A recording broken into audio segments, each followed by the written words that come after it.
Chapter 3 At Winding Circle Temple in Emelon. Sandry toyed with her fork, bored almost to tears.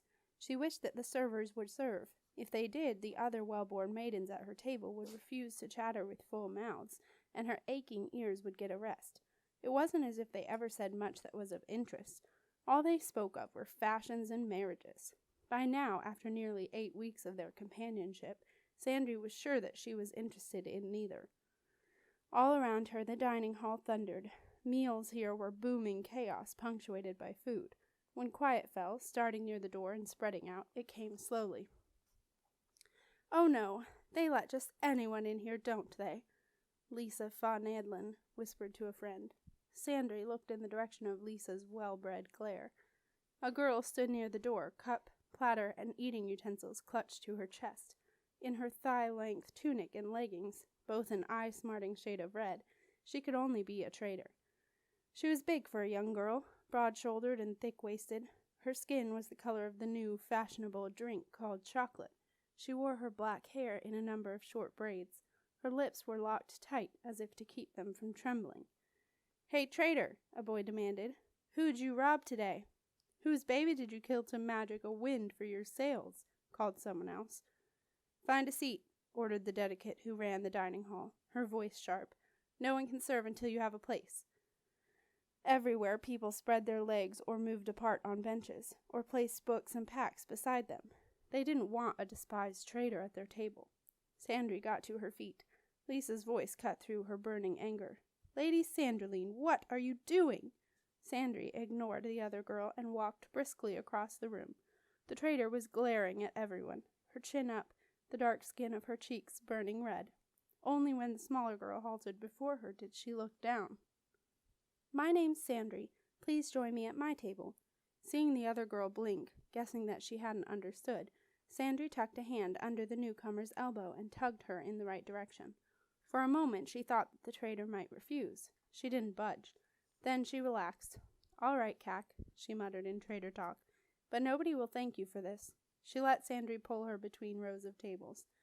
"If thanks was what I wanted," Sandry replied in the same language, "I would be sad indeed. Since I don't want it, I won't miss it." The black girl stiffened. Finally she said, "Your accent is terrible." Sandry beamed up at her. "Yes, I know." "We don't want her with us," protested Lisa, when they reached the noble's table. Sandry looked down her button nose at the other girl. "She is my guest," she said flatly. "She. What's your name?" she asked in traitor talk. Deja nearly refused. When she saw anger on the faces of the other girls, she grinned instead, white teeth flashing against dark skin. "Deja Kisubo." "Lady Deja is my guest," Sandry told Lisa. A girl nearby muttered, "If that's a lady, I'm a cat." Reaching out, Sandry lifted the pitcher of milk from the table. Cradling it in both hands, she walked over to the mutterer. "I am Sandrine Fatorin, daughter of Count Matin Fatorin and his Countess, Amelienne fa Landrig. I am the great niece of his Grace Duke Vedras of this realm of Emelon, and cousin of her Imperial Highness, Empress Baronine of the Namoran Empire. You are Esmel I. Pragan, daughter of Baron Witten N. Pragan, and his Lady Caledia of House Wheelwright, a merchant house. If I tell you my friend is a lady, then you—" Carefully she poured milk into Esmel's plate. "You had best start lapping, Kitty." She set the pitcher down and returned to her chair. Deja was still on her feet.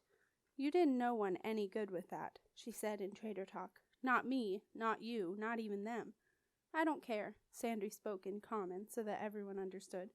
"My papa said that nobility has no right to be rude. We are supposed to know better." She plumped her bottom onto her chair and looked at Deja. "Are you going to sit?" she asked. "Big as you are, you look like you can't afford to skip meals." For the first time since the sinking of third ship Kisubo, Deja smiled. Gingerly she sat. "I hope other nobles aren't like you." She had a lilt in her speech when she spoke in common. "I don't think I could stand the excitement." Novices began to carry bowls and platters to the tables. Any talk about what had just taken place was drowned out in the rattle of wood and metal. "Tristana, listen to me. I have your best interest at heart." The blue-robed dedicate stood over her, blocking the light. "These odd ways of yours make you no friends with the other girls. They're outside enjoying this splendid weather. You should be too. If you are to make anything of yourself, you need friendships with girls who will help you to meet the right kind of people. Does she ever shut up? Wondered the redhead as she turned a page in her book. Are you listening? Dedicate Staghorn took the girl by the arm and pulled her up until she was sitting instead of lying on her cot. Stop slouching. Put that book down. Tris attempted to yank out of the woman's hold, without success. She looked up into Staghorn's face with eyes that glinted like gray ice behind her spectacles. Let go, she said quietly. This is for your benefit, the Dedicate told her. Whatever caused your parents to give you to the Living Circle temples. They didn't want me, so shut up, Tris thought miserably, pale skin crimson with humiliation. Shut up, shut up, shut up. Across the room, shutters banged as they closed, then flapped open. Staghorn jumped and released the girl's arm. Now listen, you have been in this dormitory for 6 weeks, and you act as if you are royalty, which you are not. Staghorn jerked as the door slammed. You need to be nicer to people. Tris couldn't answer. Her head was starting to ache, and her stomach lurched unpleasantly. Pressure built in her ears until she thought they might burst. The room pitched before her eyes. This was very different from just being angry. You wanted me to go out? She gasped, standing up. I'm going. Running to the door, she yanked it open. You might want to come too. The air popped. Staghorn lurched. If you've made me ill... A pitcher marched off a bedside table and shattered on the floor. The metal and enamel image of Yelena, goddess of water, dropped from the shelf on which it sat. In the corner, a freestanding closet fell over. Staghorn ran for the door that Tris still held for her. Quake! Screamed the Dedicate. It's a quake! She noticed, muttered Tris, following her outside. The ground stilled almost immediately, but Winding Circle's residents stayed outside for a while, in case there were more shakes. Many were fearful. It was the first good-sized tremor in over a year. Was it a warning of a larger quake to come? Tris yawned. Her sickness gone with the shaking ground, she thought the other's fear was silly. Except for broken crockery and the ruined pine wardrobe, there was little damage. Not enough for the fuss that was being made of it, in her opinion. She was also sure there wouldn't be a bigger shake that day, though she couldn't have said how she knew. Looking around, she saw that Staghorn was huddled with the other 2 Dedicates, who supervised the main girls' dormitory, talking rapidly and watching Tris. Straining her ears, the redhead heard. Knew it was coming. That was enough. She'd heard people say such things about her dozens of times before. Next would come, I don't want her living here. Book in hand, Tris walked toward the rear of the garden. Out of sight of the Dedicates, she climbed over the short fence and escaped to Winding Circle's biggest library. In the girls' main dormitory 2 weeks after her first meal with Sandry, Deja decided to take a late evening walk before the Dedicates called everyone inside for the night. She walked a great deal these days, feeling trapped inside Winding Circle's 12-foot thick walls. She wished she were aboard a sturdy little ship bound southwest, through the long strait and the bite of fire, into the vast stretch of the endless ocean. In recent years, word had come of islands in the endless, filled with strange animals and copper-skinned natives. She would like to see them. She did not like to see her staff, leaning against the wall between bed and nightstand. Its brass cap gleamed like gold, throwing back her distorted reflection. She was sick of it and of everything it represented. Leaving it there, she went outside. The sun was below the walls that circled the temple community, leaving shadows to gather inside. She took her bearings. There was the tower the locals called the Hub, dead center in Winding Circle, pointing to a clear sky. Deja set out, picking her way through the multitude of small gardens that were fitted between every building inside the walls. Though she was trying to think of other things, she couldn't make herself forget that Winding Circle's smithies were just a short walk away. For a moment she thought she felt the heat of forge fires on her skin and smelled the tang of iron and brass. It had always been an embarrassment to her family, her interest in metalwork, to be interested in it still, while they slept under the waves, seeming disloyal. She was trying so hard not to think of the smithies that she didn't know that she had company until a hoarse voice growled, "Grab the stinking traitor!" Deja spun, paying attention now, but too late. Rough arms grabbed her and dragged her between a gardener's shed and one of the landries. More hands tried to cover her mouth. She yanked her head away and kicked out with her feet. She hit something hard, and a boy's, she thought, yelped. "Cack!" she snarled, furious as much with herself as with them. How could she have been so careless? Too afraid for a real fight? Shut her up, someone urged. A girl. She was another resident of the dormitory where Deja slept. If they hear— Nobody wants you here, traitor, panted the one who had grabbed her from behind. Deja flailed, trying to yank herself free. You stink up our air. She kicked something else, something soft. Somebody began to vomit. Light flared, brighter than even sunlight in these shadows. Nico stood in the opening between the buildings and the road, his upraised hand glowing. He had a companion, the assured worldly woman who was the dedicate superior in charge of Winding Circle, Moonstream. Deja's attackers, 3 girls and 2 boys, ran. Deja herself stumbled and fell when the boy who had been hanging on to her let her go. Hands as dark as her own helped her to her feet. Deja found herself looking into Moonstream's wise brown eyes. Are you sure? Are you hurt? The older woman asked. Her voice was clear, low, and kind. Just my pride, Deja muttered. I was stupid, and Cax got me. I'd hoped our boarders were more open-minded about traitors. I'm disappointed that I was so wrong. Now that she was certain Deja was uninjured, Moonstream's voice was dry and emotionless. She tucked her hands into her sleeves and looked up at Nico. Perhaps the girls' dormitory isn't the best place for Deja. I'd like her to feel safe, wherever she lives. Discipline, then? Nico suggested.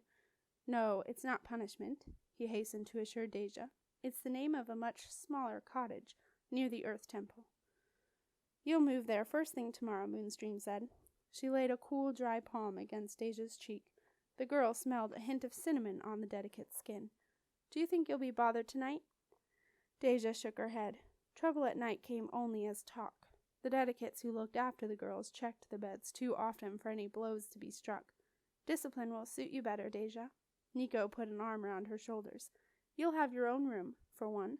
Privacy can be a blessing in itself. I'm condemned to spend the rest of my life among Cax, the girl thought sadly. Returning to the dormitory, there aren't any blessings left for me. As she opened the outer door, she heard Moonstream say, Now, I want to find the ones who did this. The only problem with layering under his bed, as Briar discovered on his 3rd night in the boys' dormitory, was that there were no really secure exits.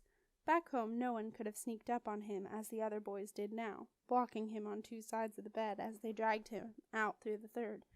In Sotat, he would have been down a tunnel and into the mazes of the sewers before they'd blocked his main entrance. He'd been so busy examining the plants he'd stolen that day that he hadn't heard them come up. I'm going to deserve my ouches, he thought, gray-green eyes giving no sign of his feelings, letting a bunch of dung-footed gops nab me. 2 of them lifted him.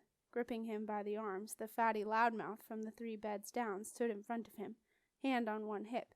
He shoved the first finger of the other hand into Briar's face. You stole my cloak pin, gallows bait, he cried. I want it back. Briar knew the pin that was meant. The boy had showed it to everyone the day before. Me? Demanded the street rat, horrified. Nick, that piece of flash? There's no pump worth his bags as would pay more'n a few copper pennies for it. Liar, cried his accuser. It cost me 2 silver crescents. Briar lifted his eyebrows. Silver gilt paint, tin, and a glass pearl?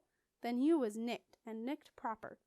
2 of the other boys upended the small clothes chest at the foot of the bed, spilling its contents on the floor. Someone else dragged everything out of Briar's den and scrabbled through the green bits that Briar had just been examining. Look at this, he said, laughing. Did someone tell you dead plants are valuable, street scum? Here's wickedness. One of the pair, searching his clothes chest, held up 2 of the knives that Briar had picked up on his journey to Winding Circle. Planning to murder us in our sleep and rob us all? The leader's finger stabbed forward, poking Briar rudely in the nose. Quick as a flash, Briar lunged forward and bit down on the accusing finger. His victim screamed as he hung on. The pair holding him twisted his arms up behind his back. Briar got rid of one, kicking his knee till the boy collapsed. Releasing the leader's finger, Briar smashed the other boy, hanging on to him with the back of his skull. His victim fell back, his nose bleeding. Dropping, Briar rolled away from the boys, one hand going to an ankle sheath, the other going to one in his armpit. Lurching to his feet, he showed them his blades. Back up, bleeders, less you want more mouth than you got, he snarled. Softness like clouds wrapped around his arms, pinning them to his sides. He couldn't see it, but he felt it as it flowed down his legs. When it tightened, it snapped his feet together, knocking him off balance. He fought it as he dropped, without result. A foot rolled him over. He quieted, seeing who stood over him. A pair of dedicates. Both wore the yellow habit of the air temple, which ran the dormitory, but the hem of the woman's robe was lined in black. I knew what would happen when they let that gutter snipe in. The male dedicate hauled Briar up by his shirt. You're out of this dormitory. If I have my way, you're out of Winding Circle altogether. What have you done to me? Briar snarled, as the woman tried to pry his knives from his fingers. She smiled. Don't like the shackles of air, lad? She asked. Never saw this kind of magic before? Briar went still. Magic? But that's fakery, he thought, shocked. Then he looked down at his body. Fakery he couldn't see had glued his legs together and his arms to his sides.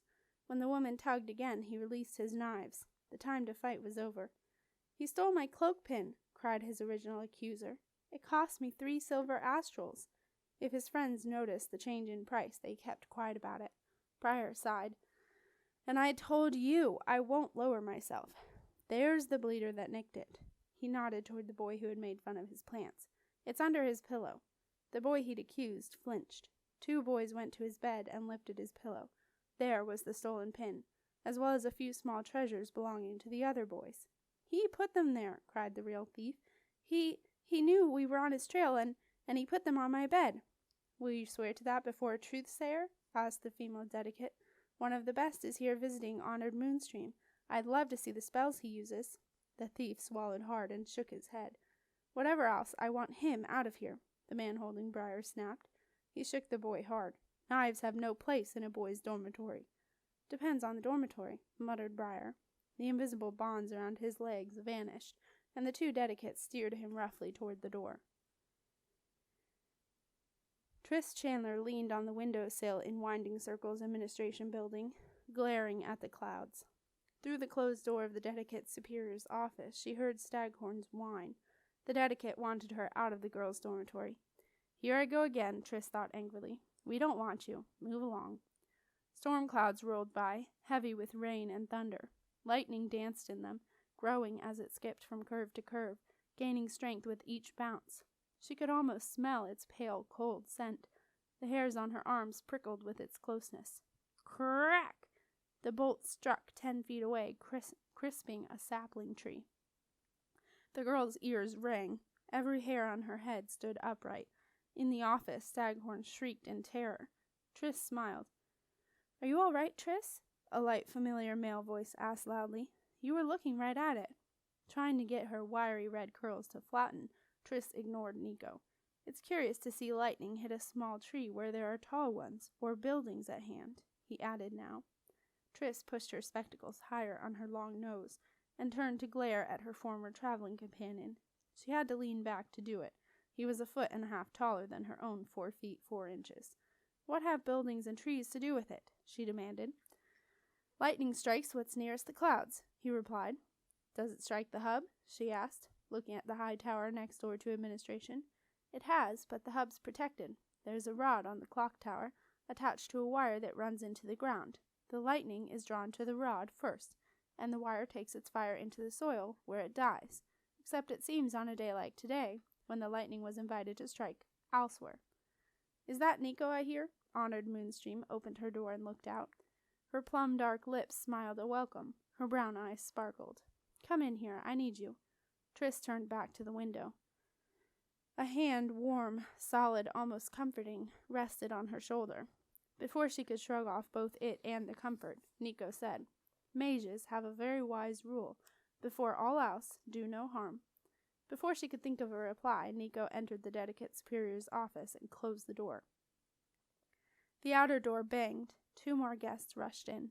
One was a pale, sweating dedicate in the blue habit of the water temple. Tris knew she was in charge of Pearl Cup, where the wealthy girls lived. Her companion was Tris's own age. Sit there, away from the window, the dedicate told her charge. I don't want lightning to hit you until after you're not my problem anymore, my lady. Gods bless us, that was close. She thrust her companion onto a bench against the wall, then swept into the office without knocking.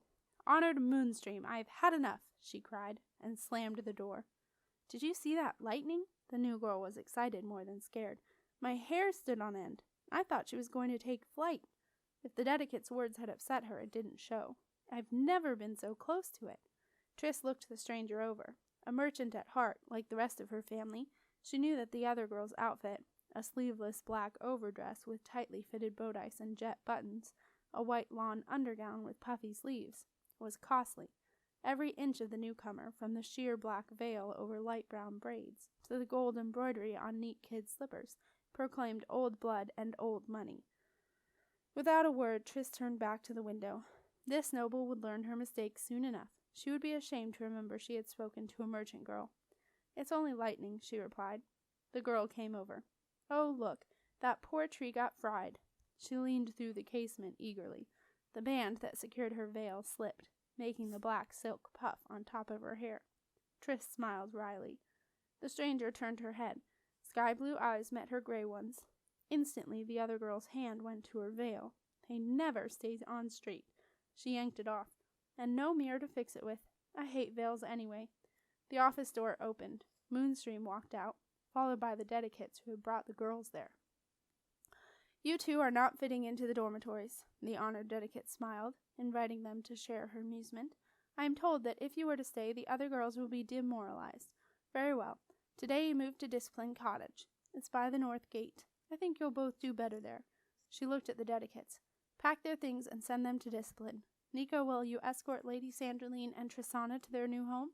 The man stepped out of her office. He looked the girls over, smoothing his mustache. "I never thought they would end up at Discipline. I'd thought the school would be enough, once they settled down." He spoke softly, as if he were thinking aloud. Moonstream sighed. "Nico, I tried to settle. Honestly, I did." Sandry's bright eyes were fixed on Nico. "Would I do better at this other place?" The dedicate in charge of her dormitory sniffed disdainfully. "I don't want to settle in," muttered Tris. Nico grinned at the dedicate's superior. "It's my pleasure to take them to Discipline," he said.